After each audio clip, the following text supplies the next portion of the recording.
Poppy trees. Ridicache, Thierry Duval-Destia, Ridicache, Franck Diva, Maharaja deuxième, Maharaja qui revient sur Ridicache, Maharaja les deux favoris, Ridicache, Ipiti Foura, Ridicache, Franck Diva, Thierry Duval-Destia, Maharaja est deuxième, Olga Bilouet c'est troisième, Olivier Garcia quatrième, Quater Jetli cinquième.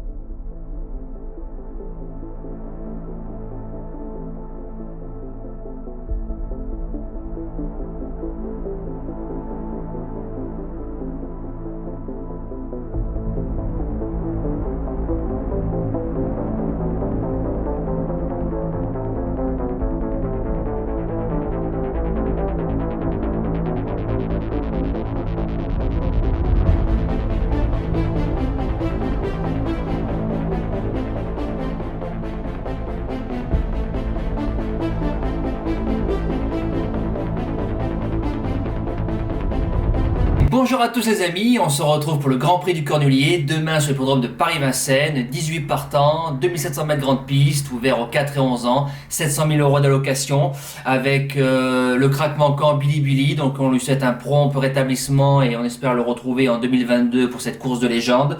Le championnat du monde des trotteurs montés c'est demain, départ 15h15, on démarre de suite les bases de jeu. Alors mon gagnant sera le numéro 13, Étonnant, 6ème en 2019 pour son apprentissage, distancé l'année dernière. Il a fait un truc assez fou dans le prix de l'Île-de-France, battu par un Billy Billy de légende. Il a fallu un crack pour battre Étonnant sur un parcours de vitesse, bien évidemment. Cette année, il va très très bien, ne fait que trotter, 5ème du Bourgogne gentiment, il a gagné son groupe 3, il a fait les arrivées d'autres groupes, super, parcours de vitesse, parcours de tenue. À 7 ans, je pense que c'est l'année ou jamais. Barrier qui est dessus. Si les 500 premiers mètres ne sont pas trop durs, il va faire devant méchant et qui même me suivent. Il mériterait une grande course parce que c'est un sacré cheval. Deuxième base, le 17, Feeling Cash. Tout a été axé bien évidemment sur le Cornulier. 3ème en 2020. Attention, l'épreuve de l'année dernière, je la trouve moins relevée que cette année. Mais Feeling Cash a progressé en digne fils de Ridicache. Lui aussi peut jouer la victoire. Le challenger au féminin, le numéro 5, Flamme du Goutier, déféré des 4 pour l'occasion, a une classe d'attelage assez folle qui va faire, je pense, la différence. Elle a fait 3ème du Critérium des 5 ans derrière Fastem Bourbon et Feliciano à la surprise générale. Elle a gagné le Normandie, elle a fait 2ème du prix des élites, elle a gagné ses 2 dernières courses pour moi assez facilement.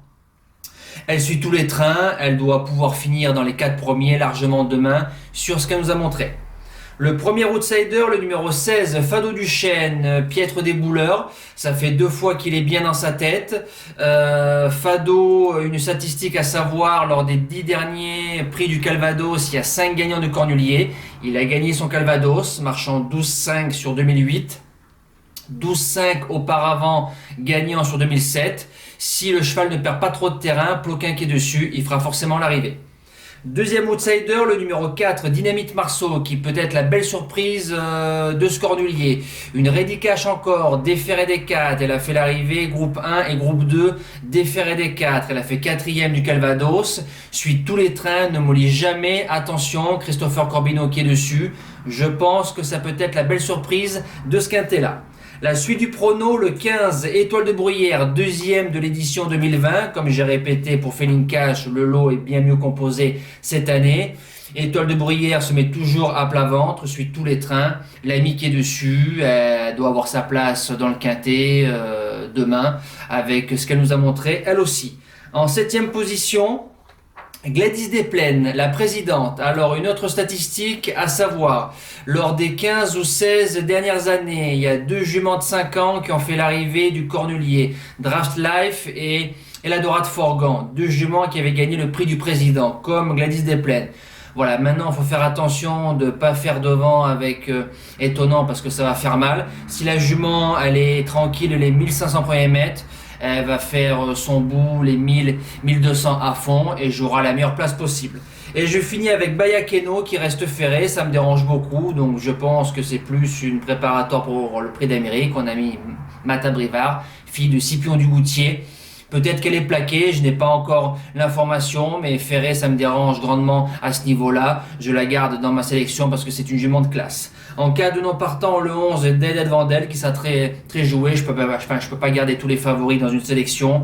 Le clan Abrivard sera revanchard, mettez-la dans un champ réduit, on sait jamais. Les impasses, le 6, Crêpe de Satin, ils se font plaisir à ce niveau-là, mais je pense qu'elle est surclassée. Et le numéro 2, Galactica, gagnant de groupe 1 et groupe 2 chez elle. Maintenant, demain, face au meilleur, je pense que ça va être dur, je tente de l'écarter. Nous passons au cheval du jour. Alors le cheval du jour, hier, il y en a qui n'ont pas pu le jouer, moi aussi, avec le bug du PMU. En Réunion 4, course 3, le numéro 12, Ipsos Mardière, 5 gagnants, 20 placés, 3e, a été drivé pour gagner. J'ai l'impression qu'il a été collé sur une main à la fin, il se fait coiffer vraiment dans les 50 derniers mètres, il a bien couru, à reprendre je pense la prochaine fois encore. On espère un coup de 2 avec Horace Deschamps cet après-midi sur ma scène. Et demain, le cheval du jour en Réunion 1 course 4, le numéro 13 étonnant, 5 gagnants 20 placés, pour ceux qui peuvent on met le double, avec un petit report en Réunion 1 course 8, le numéro 6 et Monet Cruz, je pense que c'est sa course. Voilà, vous savez tout les amis, demain pour les jeux simples. Nous on se dit à ce soir pour le live, 20h même endroit, même équipe, soyez nombreux. Sinon à demain pour le prochain live course pour le Cornulier. Voilà, merci à tous les amis, ciao. Tell me pretty lies, look me in the face. Tell me that you love me, even if it's